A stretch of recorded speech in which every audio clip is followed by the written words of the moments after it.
महान सामर्थी परमेश्वर, दिल से आपका धन्यवाद करते हैं उस प्रेम और उस अनुग्रह के लिए प्रभु, जो आपने अपने पुत्र के बलिदान के द्वारा प्रकट किया है।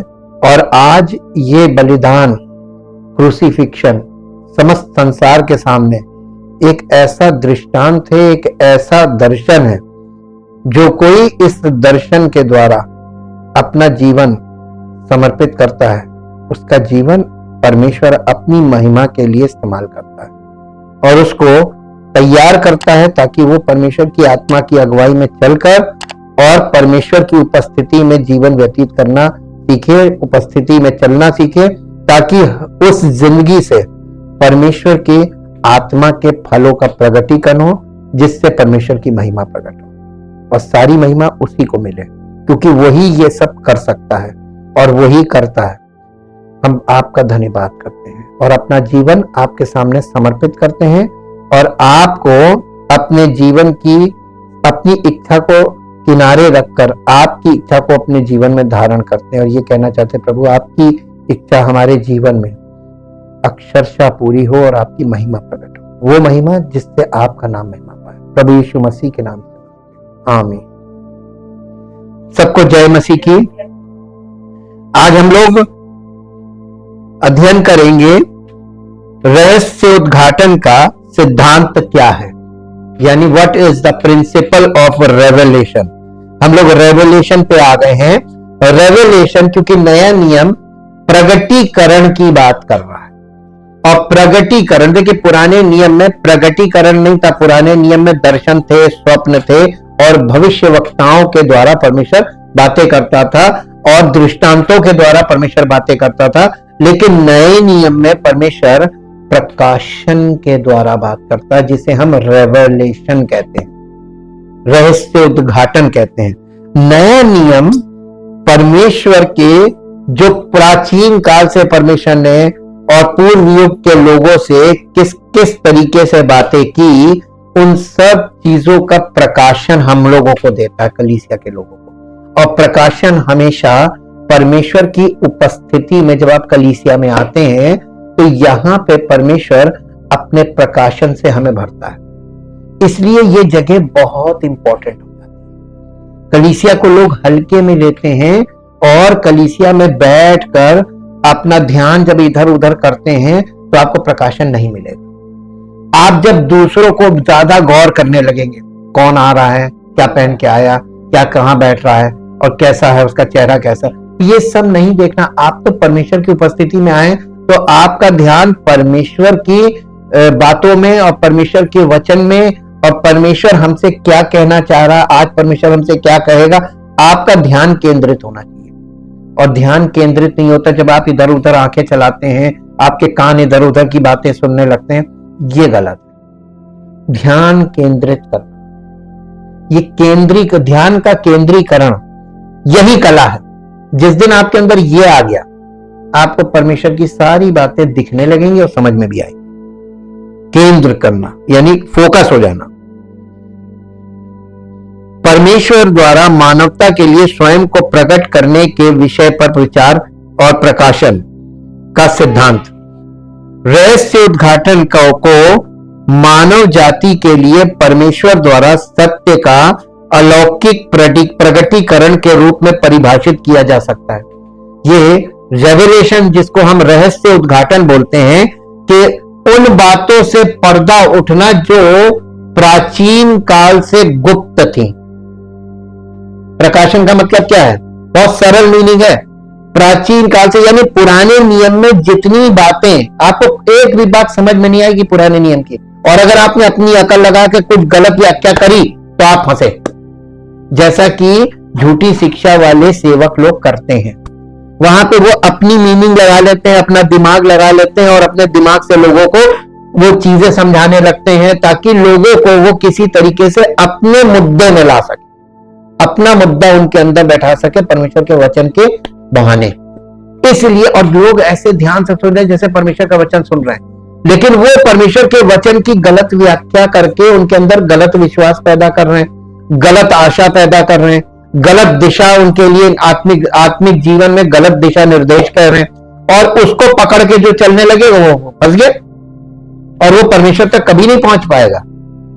इसीलिए प्रभु यीशु मसीह ने और उसके चेलों ने और पुराने नियम के भविष्य वक्ताओं ने, सच्चे भविष्य वक्ताओं ने झूठे भविष्य वक्ताओं के विषय में, और नए नियम में यीशु मसीह ने और सबने क्यों झूठे लोगों के बारे में इतनी चर्चा करी? क्योंकि परमेश्वर को यह मालूम था कि पुराने नियम को लेकर अपनी अपनी व्याख्याएं की जाएंगी और वो व्याख्याएं मानव बुद्धि से की जाएंगी। इसको एक शब्द में बोलते हैं, यहां पे जब निकालते हैं, जब हम लोग यहां पढ़ते हैं रोमियो की पत्री के पहले अध्याय में, आइए यहां पर परमेश्वर ने इस बात को बोला है कि ये जो प्राचीन काल के लोगों को, जो पुराना नियम है, पुराने नियम को लेकर लोगों ने क्या गलती की है। यहां पर रोमियो पहला अध्याय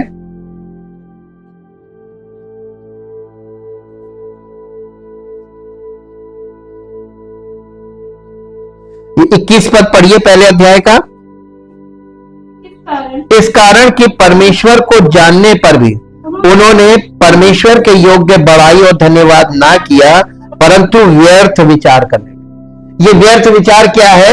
ये व्यर्थ विचार है गलत गलत व्याख्याएं करना, वचन की गलत अर्थ लगा के लोगों को समझा देना। हाँ, जो बौद्धिक रूप से आपको सही लगेगा लेकिन स्पिरिचुअली वो गलत, आत्मिक रूप से गलत होगा। तो लोगों को ये वाली शिक्षा चलने लगी, ये प्रचार चलने लगा, झूठा प्रचार इसी को बोला गया। यहां पे ये लोग जो कर रहे हैं ना, ये चीज जो है कि इस 21वें पद में कि उन्होंने परमेश्वर के योग्य बड़ाई और धन्यवाद नहीं किया, परंतु व्यर्थ विचार करने लगे। इंग्लिश में लिखा है वेन इमेजिनिंग, यानी गलत कल्पनाएं करना, व्यर्थ कल्पनाएं करना, यानी जो सही नहीं है और जिसका कोई अर्थ नहीं है। व्यर्थ कल्पनाएं, व्यर्थ का मतलब फालतू की कल्पनाएं करना।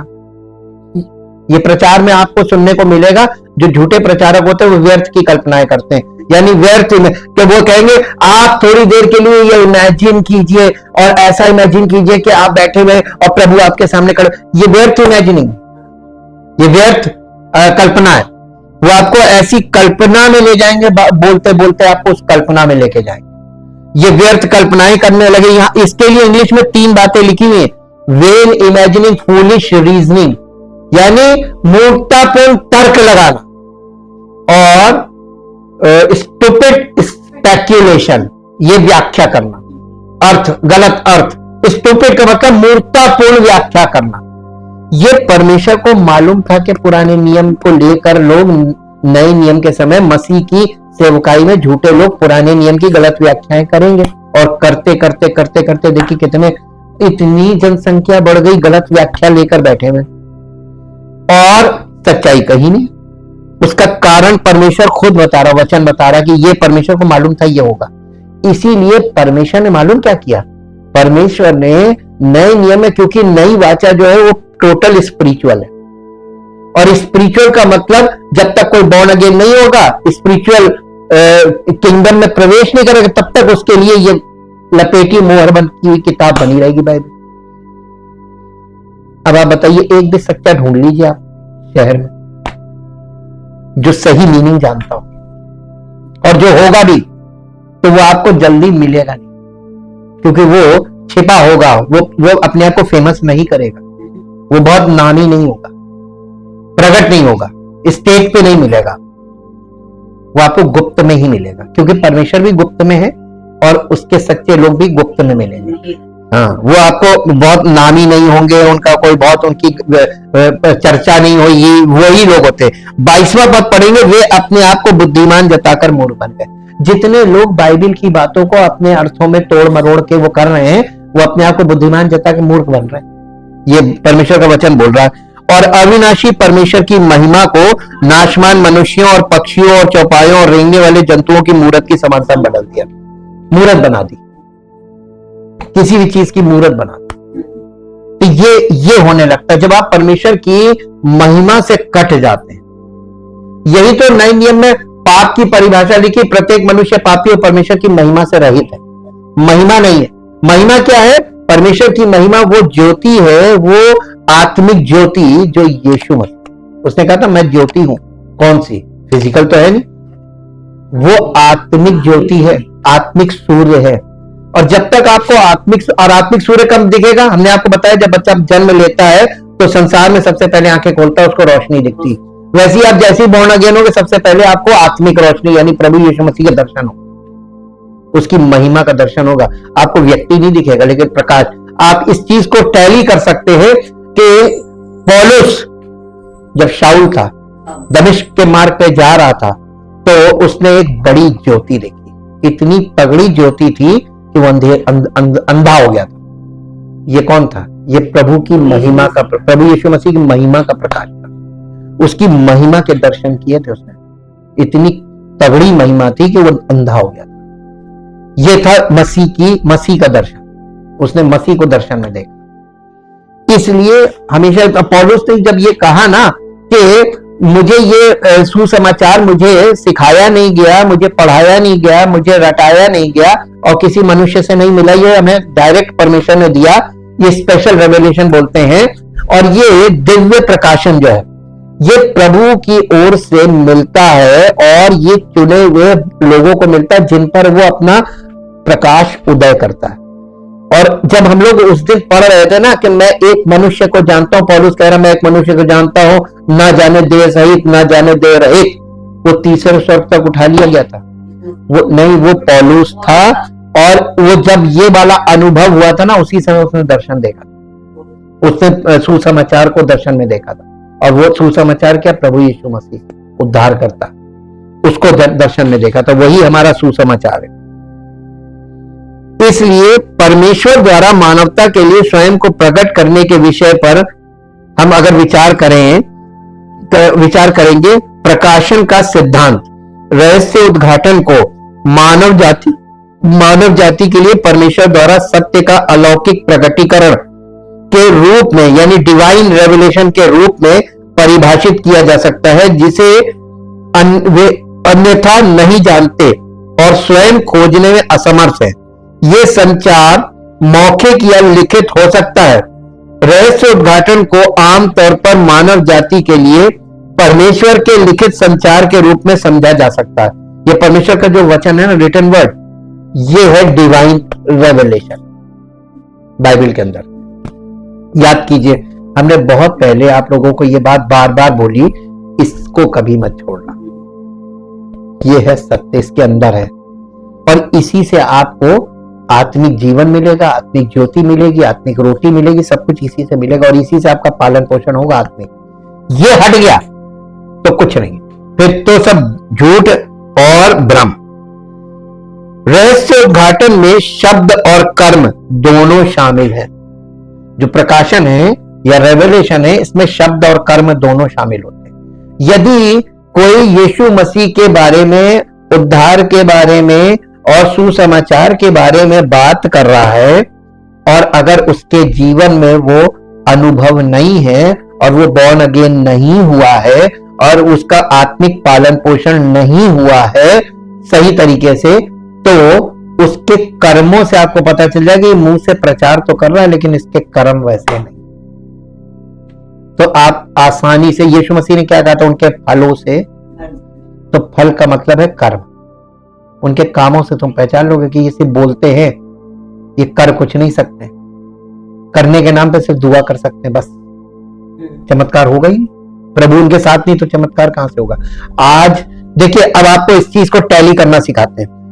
आप मत्ती, मरकुस, लूका, यूहन्ना बपतिस्मा देने वालों ने प्रचार किया, कोई चमत्कार नहीं किया, कोई चमत्कार नहीं किया, क्योंकि वो पश्चाताप के लिए लोगों को हार्ड बोलता था ताकि लोग पश्चाताप करें। कड़क बोली थी, ठीक। लेकिन यीशु मसीह ने जब अपना प्रचार शुरू किया, अपनी सेवकाई शुरू की, तो उसने कहा मन फिरा, वही बात बोली जो यूहन्ना बोल रहा था। और यीशु मसीह ने जब सेवकाई शुरू करी तो जो लोग उसकी बातों को सुनते थे और उस पर विश्वास करते थे, उनके जीवन में चमत्कार होते थे कि नहीं होते थे? आप पढ़ के देख लीजिए, मत्ती, मरकुस, लूका, यूहन्ना। यीशु मसीह ने हीलिंग मीटिंग करी या उसने सुसमाचार सुनाया और जिन्होंने विश्वास किया उन्हें चंगाई मिली। सुसमाचार सुनाया और जिन्होंने उस सुसमाचार को विश्वास किया, ग्रहण किया, उन्हें चंगाई मिली, प्रभु की उपस्थिति यीशु मसीह के द्वारा उनके बीच में थी, तो प्रभु अपने काम कर रहा था। तभी तो यीशु मसीह कह रहा था, भले ही मुझ पर विश्वास ना करो, इन कामों का तो विश्वास करो। तो कामों का भी काम जो है, परमेश्वर के काम जो यीशु मसीह काम कर रहा था, वो काम क्या थे? चंगाई, भलाई, छुटकारे, अंधों को आंखें, ये काम थे। तो उनके कामों से ही लोग कामों पर भी नहीं पहचाने। और आज देखिए, परमेश्वर ने उन लोगों को ऐसी दशा में डाल दिया कि कहीं परमेश्वर की आत्मा की सामर्थ्य के काम नहीं हो रहे, केवल मुंह की बातें हो रही और लोग फंसे बैठे, केवल दुआएं कर रहे। सामर्थ्य क्यों नहीं काम कर रही? उपस्थिति होगी तभी तो परमेश्वर की, तभी तो काम होंगे। बिना उपस्थिति के हो जाएंगे। जब चेले, प्रेरितों के काम में लिखा है, चेलों ने कहा, हे प्रभु, इनकी धमकियों को देख और अपने सेवकों को ऐसा हियाव दे कि हम हियाव के साथ सुसमाचार सुनाएं। और लिखा है, जब ये प्रार्थना की तो वे सब पवित्र आत्मा से भर गए और दम के साथ प्रचार कर रहे थे। और उन्होंने कहा कि अपनी उपस्थिति हमारे बीच में रख और तेरी ओर से सामर्थ्य के काम किए जाए। तो चेले सामर्थ्य के काम नहीं करते थे, प्रभु की उपस्थिति में सामर्थ्य के काम होते थे। ये कलीसिया जहां प्रेजेंस है, जहां प्रेजेंस नहीं है, वो लोग कलीसिया कहते तो हैं, लेकिन वो है नहीं बाइबल के अनुसार। बाइबल के अनुसार हम अपनी बुद्धि इसमें नहीं लगा सकते, क्योंकि परमेश्वर की बातें परमेश्वर के अनुसार ही मानी जाएंगी। परमेश्वर द्वारा स्वयं को रहस्य उद्घाटन या प्रगटीकरण मानवता को कर्म और वचन दोनों द्वारा दिया गया है। इसमें परमेश्वर द्वारा इतिहास में अपने चरित्र, शक्तिशाली कार्यों और उद्देश्यों को क्रमिक रूप से प्रकट करना शामिल है। क्रमिक का मतलब होता है स्टेप बाय स्टेप। जब बच्चे छोटे होते हैं तो छोटे बच्चों को छोटी छोटी चीजें चाहिए होती जो आसानी से दिलाई जा सकती है, लेकिन यही बच्चे जब बड़े हो जाते हैं तो जब बड़ी चीजें मांगते हैं वो आसानी से नहीं दिलाई जा सकती, है ना। और बच्चा तो आप ही पे निर्भर है, तो बार बार आपको बोलेगा हमें ये चाहिए, हमें ये चाहिए। लेकिन हमको क्या देखना, ये बच्चे के लिए कितनी आवश्यक है कि नहीं है। दूसरे बच्चे को देखकर भी मांग सकता है हिस्से में। तो हमें बच्चे को ऐसी शिक्षा देनी है कि बेटा ये चीज अभी नहीं, जब उचित समय आएगा तब मिलेगी। इसको सिखाना, ठहरना सिखाना। जब हमने बच्चों को नहीं सिखाया अपने, तो हमको भी नहीं सिखाएगा, इसलिए हमने उन्हें नहीं सिखाया। और जब हमने नहीं सीखा और उन्हें नहीं सिखाया तो हमारे घर में सब ऐसे ही रहेगा, भावनात्मक रहेगा। भावना में भर गए, ले तू ये ले ले। भाई पैसा कहीं से आ गया? आपकी भावना तो है, हाँ ये आ गया, अब मैं इससे ये चीज दिलाऊं। आपने वो चीज दिला दी। मान लीजिए आपने गाड़ी दिलाई, बच्चा अभी माइनर है, एक्सीडेंट हुआ, आप अपने बच्चे को खो देंगे। तो आपने अपनी भावना के द्वारा उसको वो चीज दे दी जो उसकी मौत का कारण है। इसलिए आपको ही ये चीजें ध्यान रखनी है कि क्या चीज उचित है, इसके लिए सुरक्षित रहेगी कि नहीं रहेगी, और उचित समय पर दिलाए। तो ये सब चीजें दिमाग में रखकर बच्चों का पालन पोषण, केवल ये नहीं कि शादी गुड्डा गुड़िया का खेल बना रखा और बच्चे जो है वो तारे ठीक ले दे के पल जाए। ये हमारे यहाँ की हम ऑब्जर्वेशन बता रहे हैं। लोग ये सोच रखते हैं नहीं ले दे के पल जाएंगे। बच्चे पालने का मतलब है, पालन पोषण का मतलब होता है उसकी एजुकेशन। सबसे पहली चीज बढ़िया एजुकेशन, गुड एजुकेशन। उसके लिए एक बच्चे के लिए बहुत पैसा चाहिए। अगर आपके पास ढेर सारे हैं तो आप गुड एजुकेशन भूल जाइए।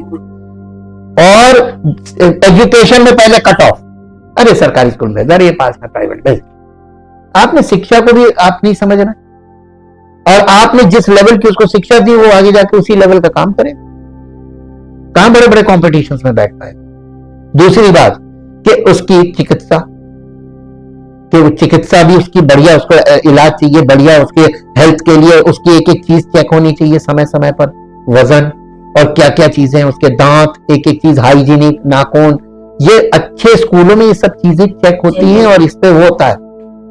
फिर उसके बाद देखिए, हेल्थ और एजुकेशन दो बहुत इंपॉर्टेंट विभाग हैं, क्योंकि इन्हीं पे आपका जीवन लॉन्ग टाइम तक स्थिर हो। और हमारे देश में क्या है, लड़की पैदा हुई है, पैसे जमा कर लो, शादी करके निपटा खत्म। ये गलत सोच है। आप बच्चों को निपटाने के लिए करना है, बच्चों को निपटाना नहीं है। आपका जीवन भर का उसका वो जीवन भर अपने मजबूत बना रहे, स्वस्थ रहे और अच्छी एजुकेशन होगी तो आगे जाके तरक्की खुद कर लेगा। उसको आपके पैसों की जरूरत नहीं है।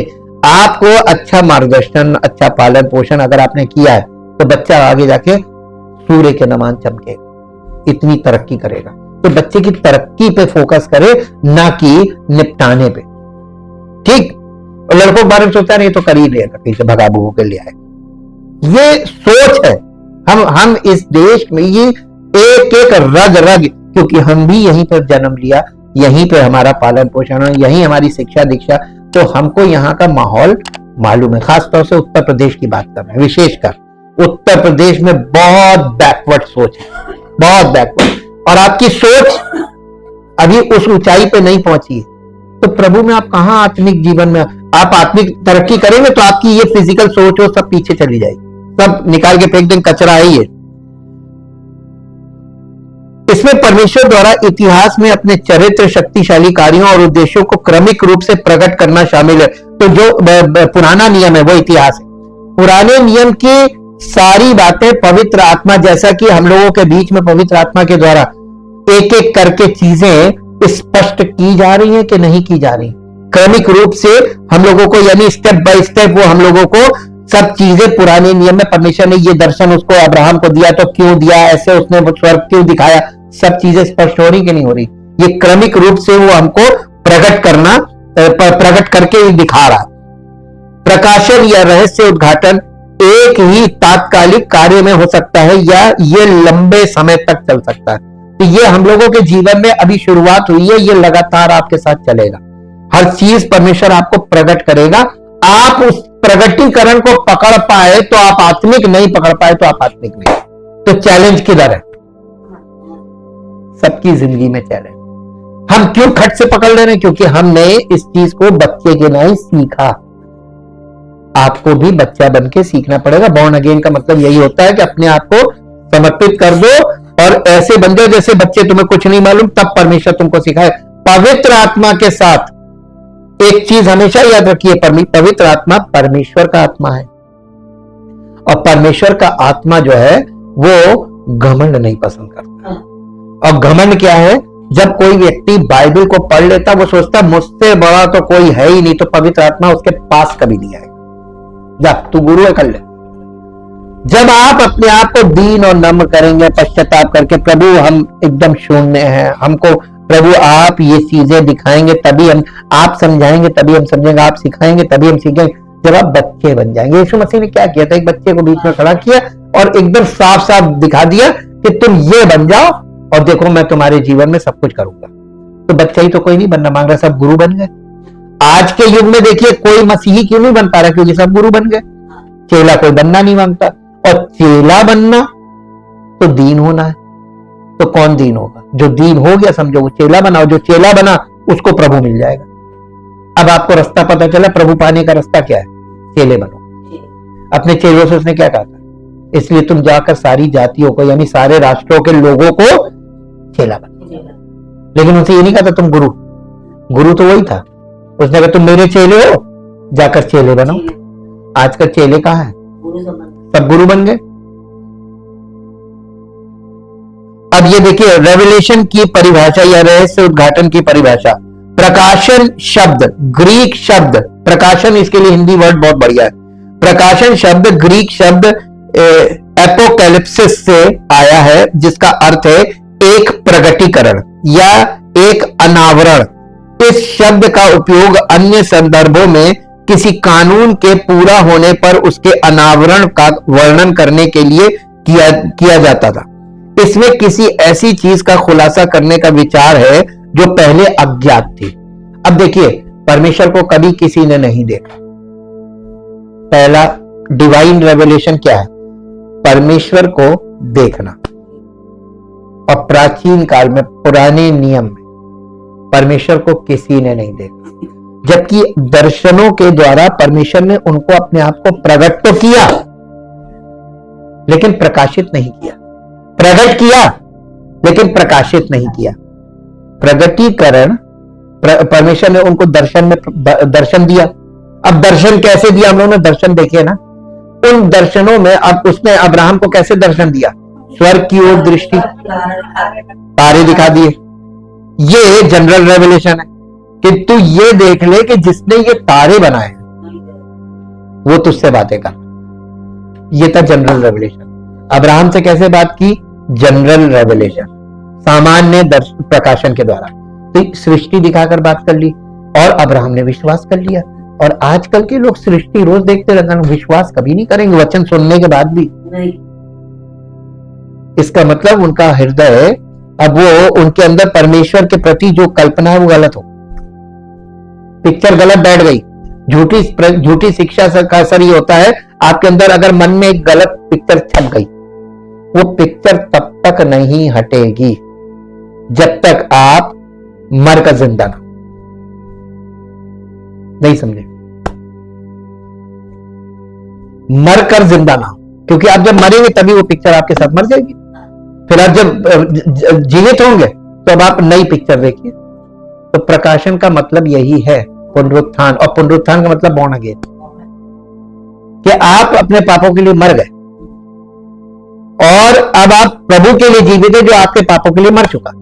तो उसी का प्रकाशन तो मिलेगा। तो आपको मसीह के दर्शन होंगे कि नहीं होंगे? क्यों नहीं हो रहे? क्योंकि प्रकाशन आपको इसलिए नहीं मिल रहा है क्योंकि आप उस पर पूरी तरीके से विश्वास नहीं कर रहे हैं, ग्रहण नहीं कर रहे उसको। और इसीलिए इसको अनावरण या किसी चीज का प्रगटीकरण, प्रकाशन शब्द जो है इसका अपोकैलिप्सिस है, जिसका मतलब एक प्रगटीकरण या एक अनावरण, पर्दा उड़ जाना। अब आप देखिए, पुराने नियम में लोगों ने परमेश्वर को लिखा, मूसा उसके आमने सामने बातें करता था, लेकिन फिर नए नियम में बता रहा है कि परमेश्वर को कभी किसी ने नहीं देखा। तो ये दो बातें आपस में आपको टकराती भी नहीं दिख रही। परमेश्वर को कभी किसी ने नहीं देखा, ये भी सच है, और मूसा परमेश्वर की उपस्थिति में गया था और महिमा का प्रकाश। उसने क्या देखा वहां पे? कोई आकृति नहीं देखी, केवल महिमा का प्रकाश।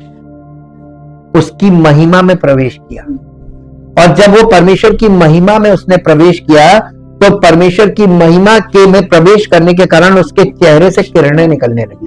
वो महिमा उसके ऊपर इतनी जोरदार थी कि उसका चेहरा दमकने लगा, और इसलिए उसको अपने चेहरे पर नकाब डालना।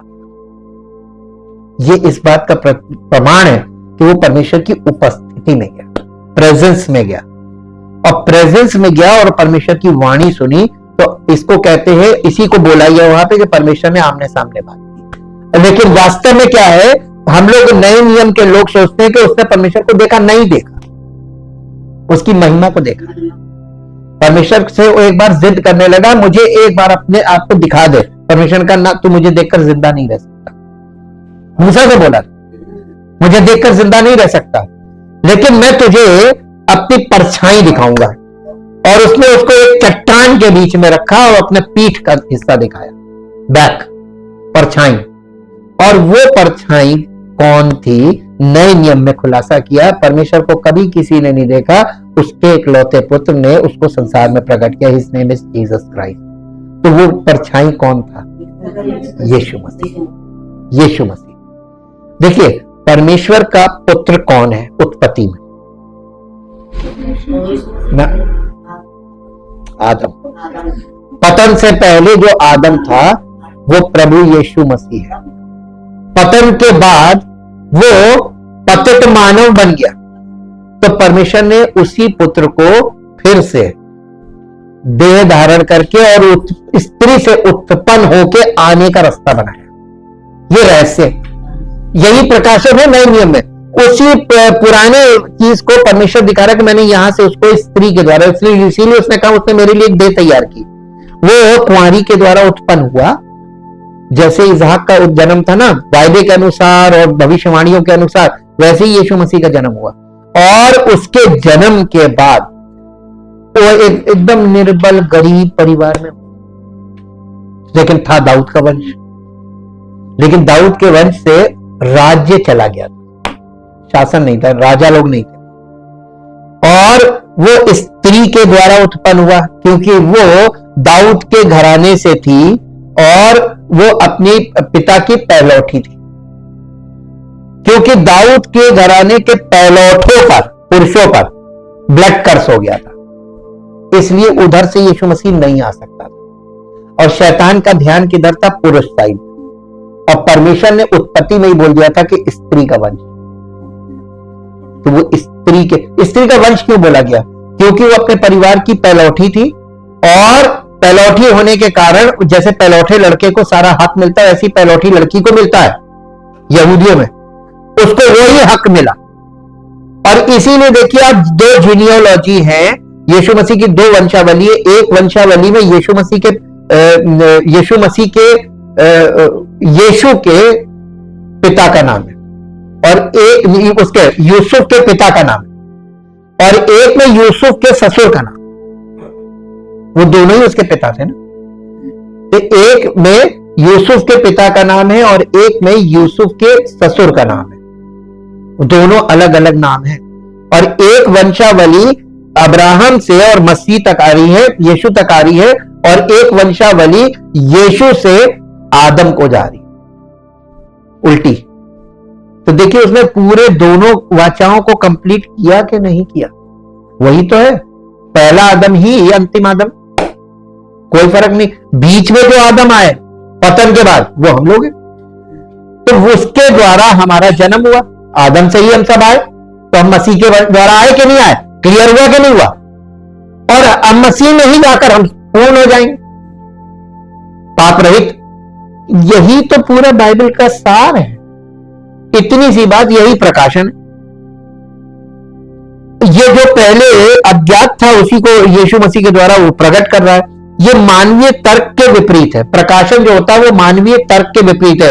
अभी हम लोगों ने पढ़ा रोमियो में कि परमेश्वर को मालूम था कि लोग गलत तर्क लगाएंगे वचनों को लेकर, बाइबल की बातों को लेकर। तो उसने बोला कि प्रकाशन जो है, प्रकाशन ये मानवीय तर्क के विपरीत, यानी आप मानवीय तर्क लगा लो या प्रकाशन। पौलुस को यीशु मसीह का दर्शन मिला और वो उसकी सेवा में गया। आजकल के लोग सेवा में कैसे उतर रहे हैं? मानवीय तर्क लेकर खड़े हैं, बाइबल लेके खड़े हैं, उसमें मानवीय तर्क लगा। आप इसमें जितनी बुद्धि लगाओगे ना उतने फंसोगे, और इसकी सजा है। क्योंकि आप घटाओ बढ़ाओगे, तोड़ो मरोड़ोगे, तो इसकी तो सजा है। रहस्य उद्घाटन या प्रकाशन वैज्ञानिक अनुसंधान या मानवीय तर्क के विपरीत है। ईश्वर ने अपने बारे में जो ज्ञान मानव जाति को बताया है वो किसी भी प्रकार के वैज्ञानिक प्रयोग या तार्किक तर्क के माध्यम से कभी प्राप्त नहीं किया जा सकता। ये पूरी तरह से ईश्वर की ओर से एक अलौकिक प्रगटीकरण है, यानी डिवाइन रेवलेशन है। ये परमेश्वर की ओर से दिव्य प्रकाशन। तो ये आपको उसी की तरफ से मिलेगा। इसमें कोई यानी कुछ आप जोड़ गांठ नहीं कर सकते, नाम इसको सिखा सकते। हम आपको परमेश्वर के वचन का सत्य बता सकते हैं अगर आप विश्वास करेंगे। इसीलिए नए नियम में देखिए पौलुस बार बार कह रहा अगर, यदि का मतलब अगर, यदि कोई विश्वास करे। अब ये यदि में सारा खेल। अगर आप कर गए विश्वास तो जीवन बहुत सफल हो जाए, और नहीं कर पाए तो आप परमेश्वर की महिमा नहीं होगी। तो आपको परमेश्वर, देखिए परमेश्वर अनुग्रह करता है। क्यों करता है? ताकि आपका जीवन उसकी महिमा का कारण बने। और अगर नहीं बन रहा है तो परमेश्वर हिम्मत नहीं हारता, वो बहुत धीरजमंद है। परमेश्वर दौड़ने के लिए नहीं बोल रहा, भागने के लिए बोल रहा कि अभी एक दिन में तुम सब कुछ जान जाओ। परमेश्वर कह रहा धीरे धीरे विश्वास में बने रहो और विश्वास से बढ़ो, धीरे धीरे धीरे धीरे, कदम कदम। तो कदम कदम बढ़ने में कोई दिक्कत तो है नहीं। इसमें केवल ईश्वर द्वारा प्रकट किए गए सत्य शामिल है। जो प्रकाशन है इसमें केवल ईश्वर द्वारा प्रकट किए गए सत्य शामिल है। केवल ईश्वर ही प्रकाशन के सत्य को प्रकट करता है। वो अकेले ही अपने और अपनी योजना के बारे में ज्ञान का स्रोत है। इसलिए प्रकाशन या रहस्य उद्घाटन ईश्वर का एक कार्य है। यीशु ने कहा, मत्ती रचित सुसमाचार 11 अध्याय उसका 27 पद निकालिए। मत्ती रचित सुसमाचार 11 अध्याय और उसका 27 पद 27।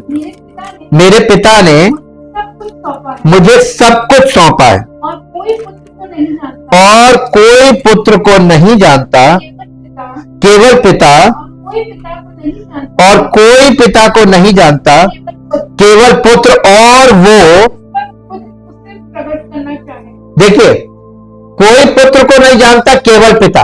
यहां पर आप देख लीजिए, पुत्र को कोई नहीं जानता, केवल पिता। अब आगे पढ़िए। नहीं, कोई पुत्र को नहीं जानता, केवल पिता। और वो जिस पर नहीं, कोई पुत्र को नहीं जानता, केवल पिता। और कोई पिता को नहीं जानता, केवल पुत्र। और वो जिस पर उसे प्रकट करना चाहे। किसे? नहीं, आप लोग कैसे? प्रकट करना चाहे। किसको? पुत्र किसको प्रकट करेगा? फिर पढ़िए। हाय रे, कैसे पढ़ते होंगे आप लोग, सुन के कैसे समझते होंगे? हमें तो बड़ा ताज्जुब होता है। मेरे पिता ने मुझे सब कुछ सौंपा है। ये कौन बोल रहा है? यीशु मसीह। मेरे पिता ने मुझे सब कुछ सौंपा है, यीशु मसीह कह रहे हैं। और कोई पुत्र को यानी यीशु मसीह को नहीं जानता, केवल पिता यानी परमेश्वर। और कोई पिता यानी परमेश्वर को नहीं जानता, केवल पुत्र यानी यीशु मसीह। और वो जिस पर, तो पुत्र किसे प्रकट करना चाहेगा हम पर? पिता को। पिता। तो परमेश्वर को कौन प्रकट करेगा? पुत्र, पिता को। देखिए, अब यहां पे पिता, पुत्र, पवित्र आत्मा, तीन चीजें हैं। तीन चीजें, तीन चीजों के बिना प्रकटीकरण नहीं होगा। यीशु मसीह को कोई नहीं जानता, केवल पिता। और पिता को कोई नहीं जानता, केवल पुत्र। और दूसरा वो व्यक्ति है जिस पर पुत्र उसे प्रकट करे। तो पुत्र प्रकट करेगा, मान लीजिए हम पर प्रकट करे, तो हम पर प्रकट कैसे करेगा? पवित्र आत्मा के द्वारा। तो इसमें पिता, पुत्र, पवित्र आत्मा तीनों हुए के रूल है। इन तीनों के बिना प्रकाशन नहीं मिलेगा। ये नया नियम है। अब समझे? यहां पे सपने अपने नहीं चलेंगे, यहां सच्चाई चलेगी। नए नियम में सच्चाई है, सपने नहीं है। इसीलिए नया नियम जल्दी समझ में नहीं आता। लोग पुराने नियम से आयतें लेकर खड़े हो जाते हैं प्रचार करने के। आसान है ना, वहां मन माफी कुछ भी ऐड कर लो, किसी को कुछ बताना हो तो वो आप कर सकते हैं, लेकिन ऐसा करना उचित यानी सही नहीं है जी। नहीं, बस हो गया। अब इसका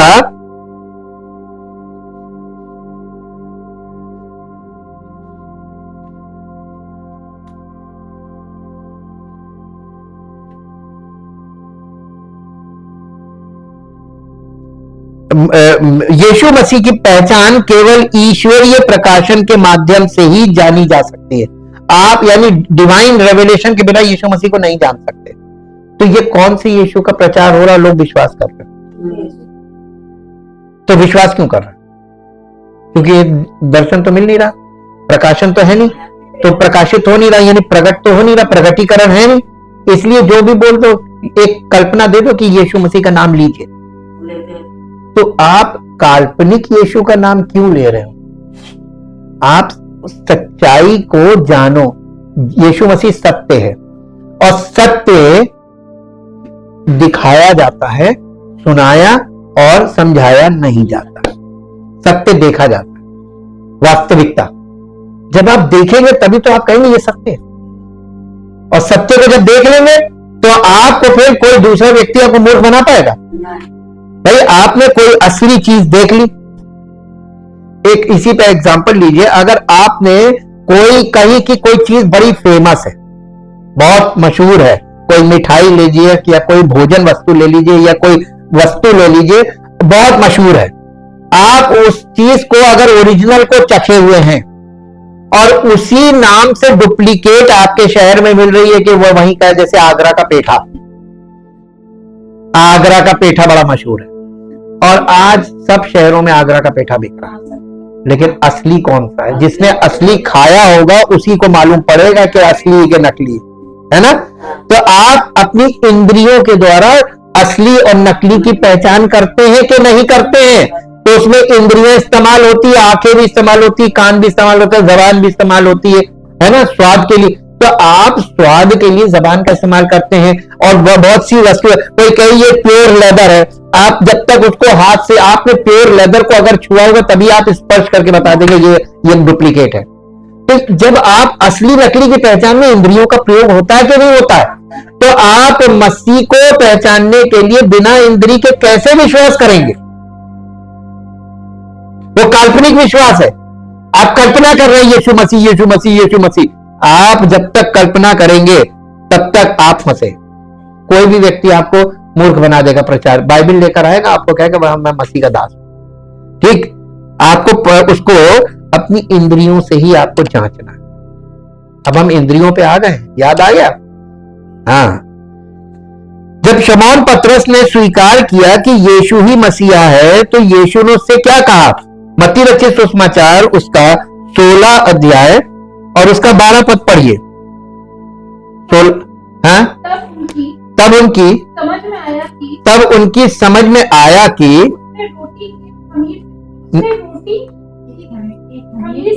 नहीं, मत्ती 16 अध्याय का 12 पद।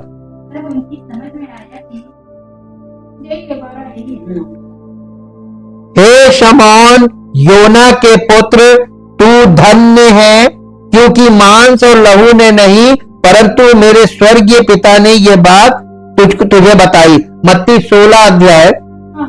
हाँ, शमौन पतरस ने उत्तर दिया, नहीं, हे शमौन, यीशु मसीह ने उत्तर दिया,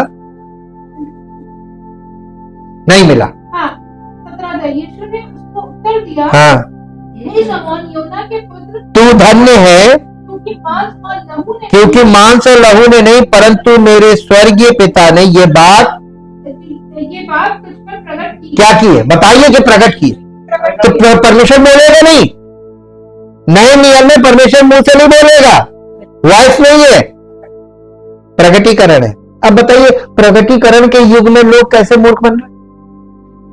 मत्था पीटने वाली बात है, क्योंकि कोई ऐसा है ही नहीं जिसने दर्शन पाया और देखा और वो बता दे कि नहीं ये सब गलत है, असली ये है। बिना पवित्र, देखिए पिता पुत्र पवित्र आत्मा के बिना प्रकटीकरण संभव नहीं। ये पॉइंट पकड़ के रखिएगा, ये बहुत जरूरी है पॉइंट। ये तथ्य कि यीशु मसीह परमेश्वर का पुत्र है केवल ईश्वरीय प्रकाशन के माध्यम से ही जाना जा सकता है। इसे किसी भी मानवीय माध्यम से प्राप्त नहीं किया जा सकता। तो प्रचार किस बात का चल रहा? नहीं प्रेम मनी, जिसकी आंखें खुल गई वो तो देख के बता रहा है ना। बचना चाहो बच लो, नहीं तो निपट तो सभी जाएंगे। ईश्वरीय प्रकाशन पवित्र आत्मा का कार्य, इसीलिए उसको बोलते हैं स्पिरिट ऑफ रेवलेशन। वो रिवील करता है, प्रगटीकरण। प्रकट नहीं करेगा, पवित्र आत्मा नहीं प्रकट करेगा तो और कौन कर सकता है? ईश्वर इन सत्यों को पवित्र आत्मा के माध्यम से प्रकट करता है।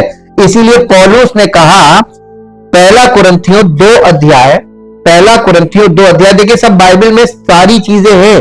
आपको अगर सही मार्गदर्शन मिले तो आपको समझ में आ जाएगा कि यार हम तो अभी तक मूर्ख बन रहे थे। 2 अध्याय और उसका 10 पद पढ़िए। परंतु परमेश्वर ने उनको अपने आत्मा के द्वारा हम पर प्रकट किया, क्योंकि आत्मा सब बातें वरन परमेश्वर की गूढ़ बातें भी जांचता है। यानी पवित्र आत्मा आपको कभी भी गलत बात नहीं बताएगा, भ्रमित नहीं करेगा, वो जांचेगा पहले। पवित्र आत्मा, देखिए जब सेवक जो है, सेवक को पवित्र आत्मा प्रकाशन देता है तो सेवक को पवित्र आत्मा उसको जांचने के लिए बोलता है। जब हम उसकी जांच में से गुजरते हैं तो हमें अनुभव प्राप्त होता है। जब हमें अनुभव प्राप्त होता है तब पवित्र आत्मा की उपस्थिति और मेरा अनुभव दोनों मिक्स होकर आपसे बोलते हैं, तो वो आपको जांचा हुआ सत्य बता रहे अनुभव के साथ, है कि नहीं? तो इसमें कोई आपको मिलावट नहीं मिलेगी। अब देखिए यहां पे एक चीज आपको देखनी है कि बाइबल में साफ साफ लिखा है कि प्रभु यीशु मसीह का कोई पिता को नहीं जानता केवल पुत्र, और कोई पुत्र को नहीं जानता केवल पिता, और वो जिस पर पुत्र प्रकट करना चाहे। तो पुत्र जो है पवित्र आत्मा का, पिता का प्रेम आपको कैसे प्रकट होगा? आपको जब तक वो प्रकट नहीं करेगा आपके जीवन में, आपको पिता के प्रेम का अनुभव कैसे होगा? प्रभु यीशु मसीह का अनुग्रह तो आपके जीवन में, उसका अनुभव आपको कैसे होगा?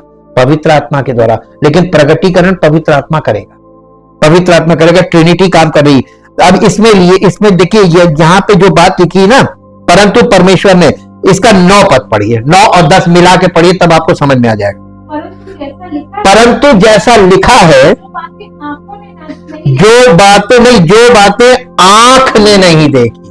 आंख का मतलब जो बातें, जो आप वचन सुन रहे हैं, जो प्रचार सुन रहे हैं, जो बातें आंख ने नहीं देखी, आपकी धारणा, आपकी मान्यता, आप क्या धारणा है आपके अंदर, आपका विश्वास कह लीजिए, जो बातें आप विश्वास कर रहे हैं और आपने देखी नहीं। आप प्रभु यीशु मसीह पर विश्वास कर रहे हैं लेकिन आपने देखी नहीं, आपकी आंख ने नहीं देखी, यानी आंख आपकी अभी बंद है, आंख ने देखी नहीं, आप विश्वास कर रहे हैं सिर्फ सुन के। आगे, और आपने जो कान से सुना, यहां तो कह रहा है जो कान ने सुनी नहीं। तो ऐसी क्या चीज है जो आंख ने देखी नहीं और कान ने सुनी नहीं, और जो आपके चित्त में यानी दिलो दिमाग नहीं चढ़ी? वही है जो परमेश्वर ने अपने प्रेम रखने वालों के लिए तैयार। किसके लिए तैयार की? अगर आप परमेश्वर से प्रेम रखेंगे ना, तो इसके बाद 10वें पद में लिखा है यही बातें इन्हीं के लिए कि परंतु परमेश्वर ने अपनी आत्मा के द्वारा वो आप पर प्रकट कर देगा। जो आपको सुनने में या देखने में और आपके दिलो दिमाग में नहीं समझ में आ रहा है, कोई प्रॉब्लम नहीं, गुड न्यूज है कि नहीं? आप लोग को खुश हो जाना चाहिए। अभी तक नहीं समझ में आ रहा था ना, अब वो क्या कह रहा, मुझसे प्रेम रख, जो परमेश्वर से प्रेम रखने वाले हैं उनके जीवन में वो पवित्र आत्मा के द्वारा प्रकट कर देगा, दिखा देगा। अब आपको देखने में ज्यादा विश्वास होगा कि सुनने, और जब समझिए में नहीं आ रहा तो फिर क्या विश्वास करेंगे? देखने में। तो आपको इसका मतलब परमेश्वर हम लोगों को किस तरफ ले जा रहा है? सबको दिखाना मांग रहा है, सबको प्रकट करना मांग रहा है। तो हम लोग पढ़े लिखे नहीं है, समझ भी कम है, बुद्धि भी कम है ना, और आत्मिक रूप से तो हम शून्य हैं। तो हमें क्या करना चाहिए? प्रभु हम पर दया कर, क्योंकि हम तो अयोग्य हैं, और अयोग्य को तो प्यार करता है। आप प्रभु से प्यार कीजिए बस, और वो सब कुछ आपको एक पिक्चर दिखाएगा। आप किसी के पीछे नहीं गए, भैया हमको मिल गया प्रभु। हालेलुया। प्रकटीकरण वो चीज है, आपको उसने एक बार दर्शन दिया, आप कहेंगे बस अब हमको, आप सब फर्जी दिखने लगेंगे, अरे ये सब ऐसे ही है जी। पतरस ने ईश्वरीय प्रकाशन के विषय में इस प्रकार बात की। दूसरा पतरस पहला अध्याय, दूसरा पतरस पहला अध्याय और पहले अध्याय का 20 और 21 पद। पर पहले ये जान लो कि पवित्र शास्त्र की कोई भी भविष्यवाणी किसी के अपने ही विचारधारा के आधार पर पूर्ण नहीं होती, क्योंकि कोई भी भविष्यवाणी मनुष्य की इच्छा से कभी नहीं हुई, पर भक्त जन पवित्र आत्मा के द्वारा उभारे जाकर परमेश्वर की ओर से बोलते थे, अपनी बोली नहीं बोलते थे। तो जब पवित्र आत्मा उनके जीवन में उनको उभारता, बोलते वो थे लेकिन पवित्र आत्मा की ओर से बोलते थे। पवित्र आत्मा की बातें जो वो मन में डालता था वो बोली जाती थी। ये बताए, सबसे पहले हमको ये समझना चाहिए कि पवित्र शास्त्र की कोई भी भविष्यवाणी किसी के अपने स्वयं के व्याख्या का विषय नहीं है, क्योंकि कोई भी भविष्यवाणी मनुष्य की इच्छा से कभी नहीं हुई, बल्कि पवित्र आत्मा द्वारा प्रेरित होकर भक्त जन परमेश्वर की ओर से बोलते थे। ठीक है, ये बोलते हैं, बोलते थे नहीं लिखा, यहां पे बोलते हैं होगा, है ना? पहला, अरे अभी पढ़ा है। हाँ, क्योंकि कोई भी भविष्यवाणी मनुष्य की इच्छा से कभी नहीं हुई, पर भक्त जन पवित्र आत्मा के द्वारा उभारे जाकर परमेश्वर की ओर से बोलते थे। हाँ, ये पुराने नियम के लोगों के लिए बताया, भविष्यवक्ताओं के लिए, कि परमेश्वर की ओर से बोलते थे। अब और आज भी परमेश्वर की ओर से ही बोलते हैं। ईश्वर भविष्यवक्ताओं के माध्यम से स्वयं को प्रकट करता है। तो ईश्वर ने उन भविष्यवक्ताओं के द्वारा किसको प्रकट किया? स्वयं को। वो परमेश्वर की बातें बोल रहे हैं, परमेश्वर को प्रकट कर रहे हैं, और लोग परमेश्वर की बातें सुन नहीं रहे थे। ईश्वर ने प्रकाशन के मानवीय माध्यम के रूप में लोगों को के एक चुनिंदा समूह को चुना। उन्हें भविष्यवक्ता के रूप में जाना जाता है।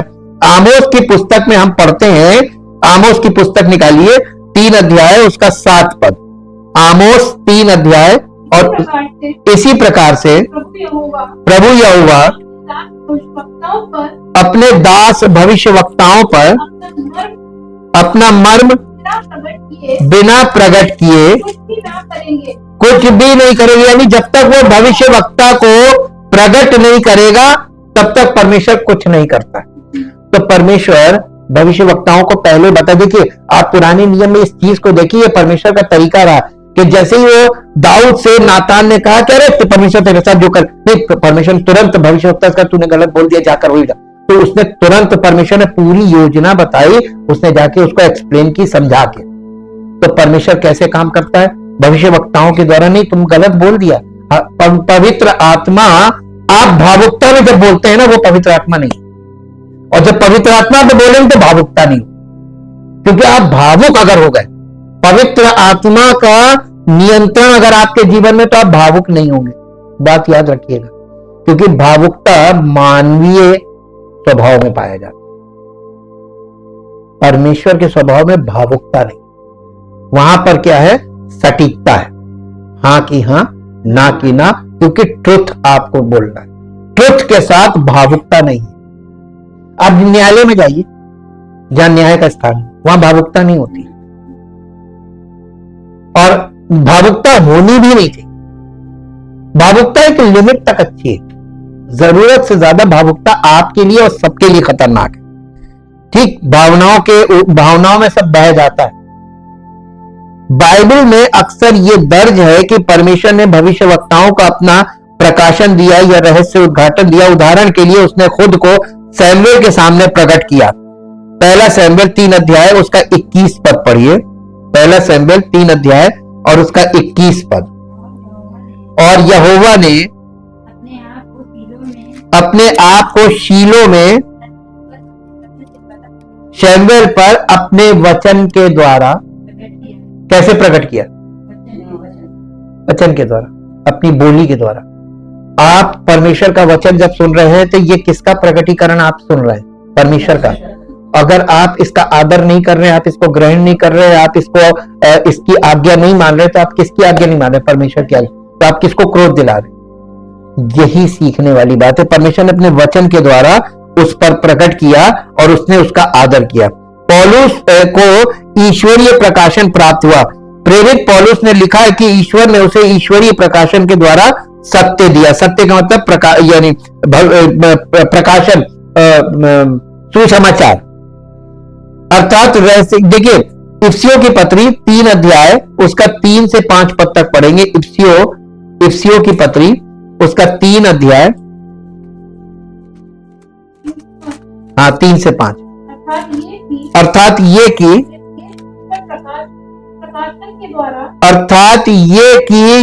वो भेद मुझ पर प्रकाशन के द्वारा प्रकट हुआ। देखिए, सिखाया नहीं गया, रटाया नहीं गया, पढ़ाया नहीं गया, प्रकाशन के द्वारा प्रकट हुआ, जैसा मैं पहले ही संक्षेप में लिख चुका हूं,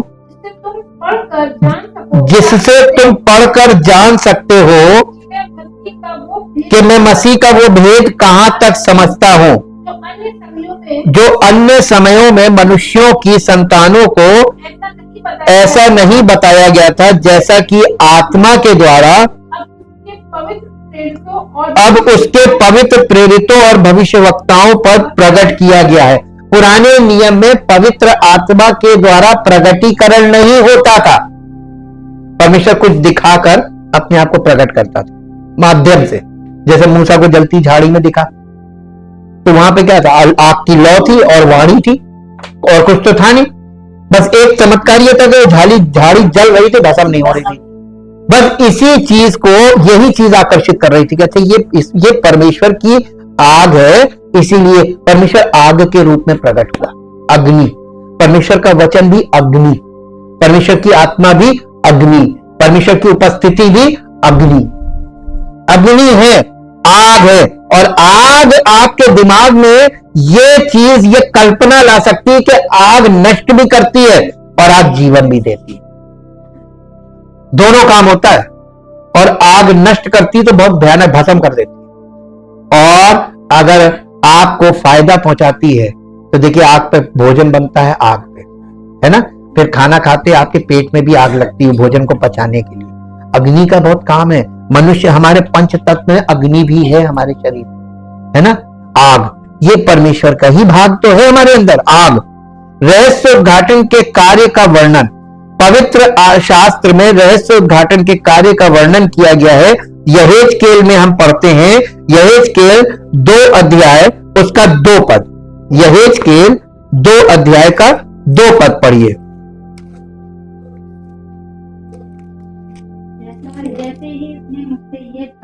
जैसे ही उसने मुझसे ये कहा,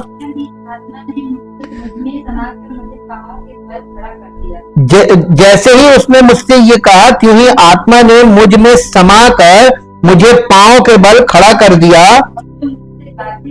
और जो मुझसे बातें करता था मैंने उसकी सुनी। परमेश्वर की आत्मा ने उसको खड़ा कर दिया।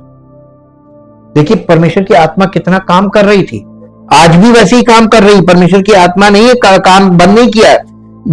यहेजकेल ने ये भी लिखा, यहेजकेल 8 अध्याय में आ जाइए, 8 अध्याय का 3 पद पढ़ेंगे। उसने हाथ का कुछ बढ़ाकर उसने हाथ सा कुछ बढ़ाकर मेरे सिर के बाल पकड़े। तब आत्मा ने मुझे पृथ्वी और आकाश के बीच में उठाकर परमेश्वर के दिखाए हुए दर्शनों में यरूशलेम के मंदिर के भीतर आंगन के उस फाटक के पास पहुंचा दिया जिसका मुंह उत्तर की ओर है, और जिसमें उस जलन उपजाने वाली प्रतिमा का स्थान था, जिसके कारण द्वेष उपजता है। देखिए परमेश्वर ने उसको कैसे उठाया, उसने हाथ सा कुछ बढ़ाकर मेरे सर के बाल पकड़े और ऐसे थाम दिया। ऐसे कभी दर्शन देखा है? पुराने नियम में देखिए यहेजकेल भविष्यवक्ता को ऐसे सर के बालों के बल खड़ा ऐसे लटका दिया। क्या क्या तरीके परमेश्वर ने इस्तेमाल किए दिखाने के लिए। लेकिन परमेश्वर ने नए नियम में सब कुछ हम लोगों को प्रकटीकरण वो उसने देखा तो था, लेकिन उसकी कोई समझ में नहीं आया। ये देखिए उसने हाथ जैसा कुछ बढ़ाया और मेरे सर के बालों को पकड़कर मुझे थाम लिया। आत्मा ने मुझे धरती और आकाश के बीच में उठा लिया, और परमेश्वर के दर्शनों में वो मुझे यरूशलेम में ले गया, दर्शन में लेके गया आत्मा में, यानी भीतरी आंगन के उत्तरी फाटक के प्रवेश द्वार पर, जहां ईर्ष्या भड़काने वाली मूर्ति खड़ी थी। वहां पे एक मूर्ति खड़ी थी परमेश्वर के भवन, जिससे परमेश्वर बहुत चिढ़ता है। और यहेजकेल को दिखाया, देखो ये क्या है मेरे भवन में। तभी तो वो उसको नष्ट कर दिया गया था। आज देखिए मंदिर नहीं है। परमेश्वर इसीलिए इसी बारे में, और यीशु मसीह के द्वारा उसने ये बात बोल दी थी, ये पत्थर पे पत्थर बाकी नहीं। प्रकाशित वाक्य मानवता को परमेश्वर के बारे में पर्याप्त सत्य देता है। रहस्य उद्घाटन या प्रकाशन का सिद्धांत ये मानता है कि परमेश्वर ने अपने बारे में पर्याप्त सत्य प्रकट किए हैं। बाइबल इस अर्थ में पूर्ण है कि ये मानवता के लिए परमेश्वर को जानने के लिए आवश्यक सभी बातों को प्रकट करती है। शास्त्र पूरी तरह से लिखा गया है, कुछ भी जोड़ने की आवश्यकता नहीं है। हालांकि दूसरे अर्थ में प्रकाशन या रहस्य उद्घाटन केवल आंशिक है, क्योंकि ये हमें उसके बारे में सब कुछ नहीं बताता है। वास्तव में शास्त्र स्वयं उन चीजों के बारे में बात करता है जिन्हें परमेश्वर ने प्रकट किया, लेकिन मनुष्यों को रिकॉर्ड करने से रोका गया है। पौलुस ने लिखा, देखिए अब इसको पढ़िए, 2 कुरिन्थियों 12 अध्याय और उसका 4 पद। 2 कुरिन्थियों 12 अध्याय और उसका 4 पद।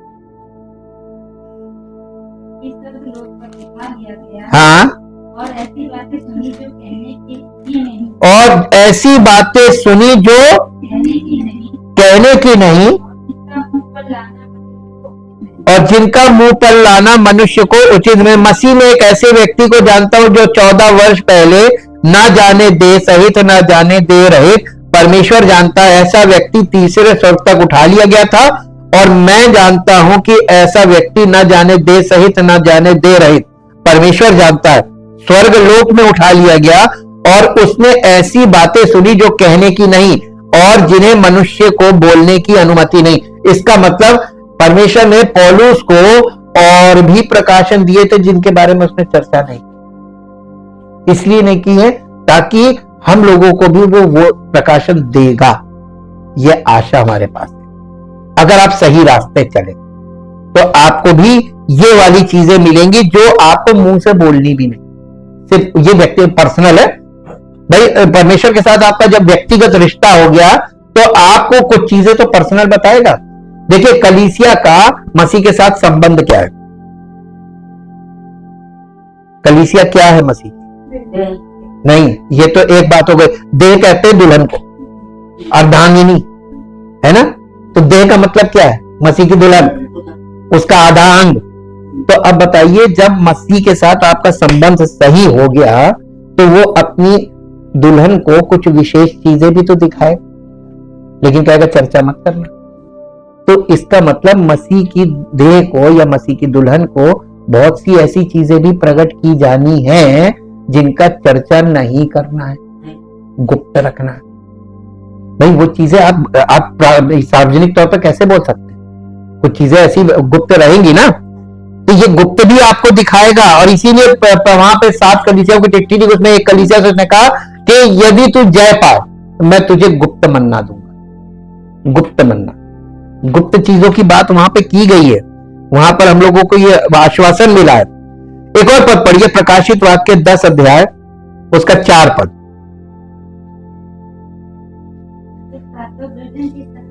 जब 7 गर्जन के शब्द सुनाई दे चुके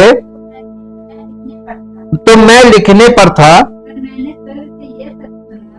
मैंने स्वर्ग से ये शब्द आते हुए सुना,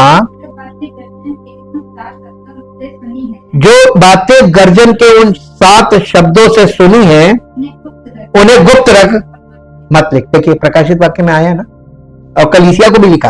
और जब 7 गर्जन बोले तो मैं लिखने ही वाला था, पर मैंने स्वर्ग से ये शब्द आते हुए सुना, 7 गर्जनों से जो कहा है उसे गुप्त रख और मत लिख। यानी उसको गुप्त कर दिया है। अब ये गुप्त जो चीजें हैं ये कैसे पता चलेंगी? आपका संबंध अगर सही है तो आपको दिखा देगा। इसका मतलब प्रभु आपको मूर्ख बना के नहीं निकालेगा। आप उसके साथ वास्तविक संबंध में होंगे तो सब कुछ दिखाएगा और दिखा के चलेगा, आपको दिखाता जाएगा और आप देख कर चलेंगे। अब बताइए, मसीही जीवन देखकर चलने वाला है कि सुनकर? देख और सुन, सारी इंद्रियों का इस्तेमाल करना। देखना भी है, सुनना भी है, चखना भी है, बोलना भी है, सूंघना भी है और स्पर्श भी करना। 5 इंद्रियों का इस्तेमाल करना है स्पिरिचुअली। तो स्पिरिचुअली आप इस लायक तो बनिए। ठीक, जो कुछ भी बताया गया वो सब रिकॉर्ड नहीं किया गया। इन उदाहरणों में परमेश्वर ने अलौकिक रूप से मनुष्यों को सत्य प्रकट किया, लेकिन उन्हें इसे पवित्र शास्त्र में दर्ज करने की अनुमति नहीं दी। इसलिए यह कहना सही होगा कि बाइबल आंशिक और पूर्ण रहस्य उद्घाटन दोनों है। परमेश्वर के बारे में बहुत सी बातें छिपी हुई है और अप्रगट है। पवित्र शास्त्र उतना ही पूर्ण है जितना कि उसे होना चाहिए। रहस्य उद्घाटन की 1 से अधिक विधियां हैं। परमेश्वर ने खुद को मानव जाति के सामने प्रकट करने के लिए 1 से ज्यादा तरीके चुने हैं। इब्रानियों के लेखक ने कहा, इब्रानियों की पत्री 1 अध्याय उसका 1 और 2 पद, पूर्व युग में परमेश्वर ने बाप दादों से थोड़ा थोड़ा करके और भांति भांति से भविष्य वक्ताओं के द्वारा बातें कर इन अंतिम दिनों में हमसे पुत्र के द्वारा बातें की, जिसे उसने सारी वस्तुओं का वारिस ठहराया और उसी के द्वारा उसने सारी सृष्टि की रचना की है। अतीत में परमेश्वर ने हमारे पूर्वजों से कई बार और विभिन्न तरीकों से भविष्यवक्ताओं के द्वारा बात की थी, परंतु इन अंतिम दिनों में हमसे पुत्र के द्वारा बात की है, जिसे उसने सब वस्तुओं का वारिस ठहराया है और जिसके द्वारा उसने सारी सृष्टि रची है। बाइबल उन गुप्त रहस्यों के बारे में बताती है जो अब उजागर हो चुके हैं। नए नियम के अनुसार ईश्वरीय प्रकाशन या रहस्य उद्घाटन में उन रहस्यों को उजागर करना भी शामिल है जो लंबे समय से छिपे हुए थे और अब उजागर हो गए। पौलुस ने लिखा रोमियो की पत्री उसका 16 अध्याय और उसका 25 और 26 पद पढ़ेंगे। रोमियो की पत्री उसका 16 अध्याय। अब जो तुमको मेरे सुसमाचार अर्थात यीशु मसीह के संदेश के प्रचार के अब जो तुमको 25 ना अब जो तुमको मेरे सुसमाचार अर्थात यीशु मसीह के संदेश के प्रचार के अनुसार स्थिर कर सकता है। प्रकाश के अनुसार देखिए यहां पे बहुत ध्यान दीजिएगा, उस भेद के प्रकाश यानी वो रहस्यमयी प्रकाश जो सनातन से छिपा रहा जो सनातन से छिपा रहा परंतु अब प्रकट होकर सनातन परमेश्वर की आज्ञा से भविष्यवक्ताओं की पुस्तकों के द्वारा सब जातियों को बताया गया है कि वे विश्वास से आज्ञा मानने वाले हो जाएं। विश्वास से आज्ञा मानने वाले बन जाइए तो आपके लिए भला होगा। पौल ने यह भी लिखा कुलस्सियों की पत्री उसका 1 अध्याय, कुलस्सियों की पत्री और उसका 1 अध्याय और 1 अध्याय का 26 और 27 पद। अर्थात उस भेद को जो समयों और पीढ़ियों से गुप्त रहा परंतु अब उसके उन पवित्र लोगों पर प्रकट हुआ है जिन पर परमेश्वर ने प्रकट करना चाहा कि उन्हें ज्ञात हो कि अन्य जातियों में उस भेद की महिमा का मूल्य क्या है। और वो ये है कि मसीह जो महिमा की आशा है तुम में रहता है, तुम्हारे बीच रहता है। तुम्हारी ये कलीसिया है, कलीसिया के लिए बोला गया है अन्य जाति, कलीसिया का मतलब अन्य जाति। ईश्वरीय रहस्य उद्घाटन ही वो कुंजी है जो इन गुप्त रहस्यों को खोलती है। ठीक है, ये प्रकाशन के द्वारा ही खुलता है। जब परमेश्वर मानवता को वो सत्य प्रकट करता है जिसे हम अन्यथा नहीं जान पाते तो उसे प्रगटीकरण कहा जाता है। मानवीय तर्क या अंतर ज्ञान कभी भी इन सत्यों को नहीं जान सकता, उन्हें केवल परमेश्वर ही प्रकट कर सकता है। हमारे अस्तित्व का उद्देश्य और हमारे उद्धार के लिए परमेश्वर की योजना केवल दिव्य प्रकाशन के माध्यम से ही जानी जा सकती है।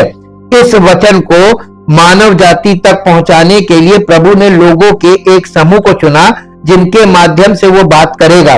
उन्हें भविष्यवक्ता के रूप में जाना जाता था।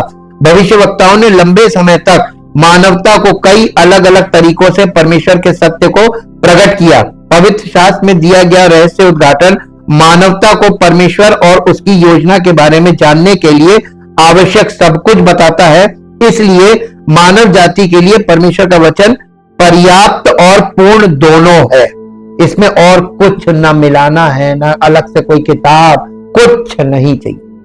जीवित महान समर्थी परमेश्वर, जिस प्रकार आपने अपना वचन, पूर्ण वचन हमको दिया है और ये पूर्ण वचन पर हम विश्वास में बढ़ते जाते हैं और विश्वास से ये वचन हमको आपकी सब बातों को प्रकट करता है और हमें प्रगटीकरण के लिए तैयार करता, ताकि हम परमेश्वर की उस महिमा का दर्शन कर सकें और प्रभु की अनुग्रह और उसके प्रेम को हम अपने जीवन में प्राप्त कर सकें। उस उद्धार को जो अनंत छुटकारा है उसे प्राप्त करके उसके राज्य के वारिस बन सकें और हम मसीह की देह का आत्मिक अंग बन सकें। उसके लिए आपका ये पूर्ण वचन हमें पूर्णता में बढ़ाता है, ताकि हम परिपूर्ण होकर परमेश्वर की महिमा के योग्य हो। हमारी जीवन से उसकी महिमा प्रकट हो, ताकि उसका नाम महिमा पाए। प्रभु यीशु मसीह के नाम से मांगते हैं, आमीन। Praise the Lord.